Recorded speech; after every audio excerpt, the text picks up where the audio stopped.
या मंदिरात तुम्हाला गुडघे टेकूनच देवीचे दर्शन घ्यावे लागेल. याचे कारण तुम्हाला व्हिडिओ पाहिल्यावर समजेलच.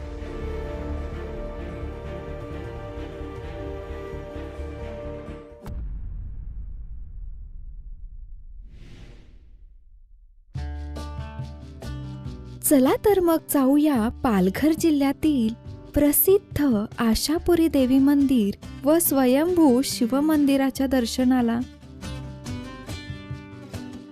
पहिला आपण जाणार आहोत समुद्राने वेढलेल्या आशा टेकडीवर, जिथे देवी गुहेत स्थापन आहे. आपली आजच्या प्रवासाची सुरुवात विरारमधील मारंबळपाडा जेट्टी येथून करूया. मारंबळपाडा जेट्टी ते जलसार जेट्टी रोरो फेरीचे तिकीट एका व्यक्तीचे 30 रुपये आहे, तर दुचाकी स्वारासह 66 रुपये आहे. जलसार जेट्टीपासून एडवन हे गाव 20 किलोमीटर अंतरावर आहे.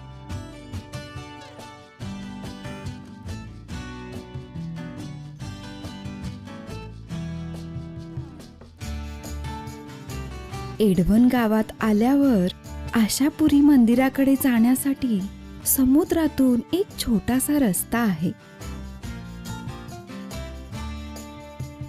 हे मंदिर समुद्रात एका भल्या मोठ्या खडकावर आहे. अशी एक देवी जिच्या नावातच आहे आशा पूर्ण करण्याचे वचन.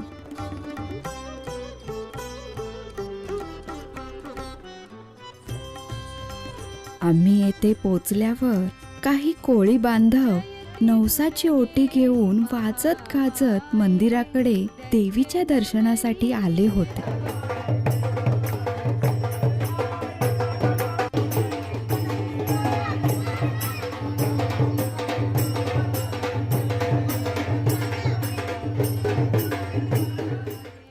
आशापुरी मंदिराच्या परिसरात प्रवेश करताच एक शांत, सात्विक आणि भक्तिमय वातावरण अनुभवायला मिळाले.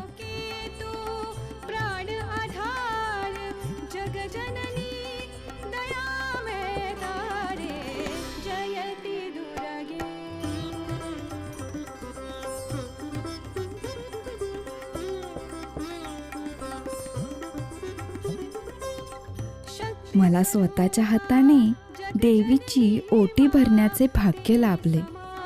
इतर मंदिरात पुजारी ओटी भरतात, पण येथे पुजाऱ्यांनी मला स्वतःच्या हाताने ओटी भरायला सांगितली. देवीचे तेजस्वी रूप पाहून मन प्रसन्न झाले.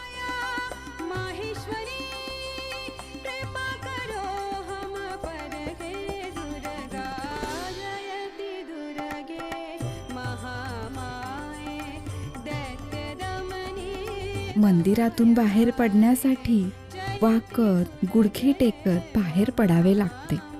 असे मी यापूर्वी कधीच अनुभवले नव्हते. हा एक छान अनुभव होता. या टेकडीवरच दुसऱ्या बाजूला असलेल्या बारोटकर्णी मातेचे दर्शन घेण्यासाठी आपण जाऊया.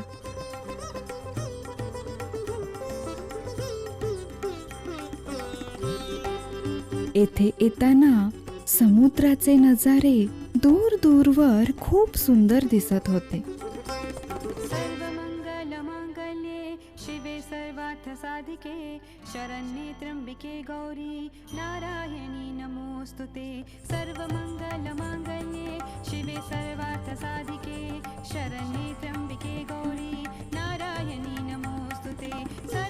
देवीचे दर्शन घेऊन झाल्यावर आम्ही निघालो जवळच असलेल्या श्री स्वयंभू महादेव मंदिराकडे.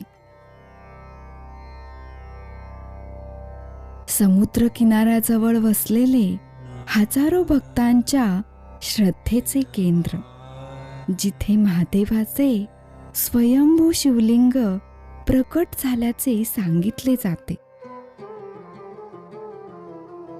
या मंदिराचे सर्वात मोठे वैशिष्ट्य म्हणजे येथील प्रसन्न आणि शांत वातावरण. मंदिरात प्रवेश करताच आध्यात्मिक शांततेची अनुभूती येते.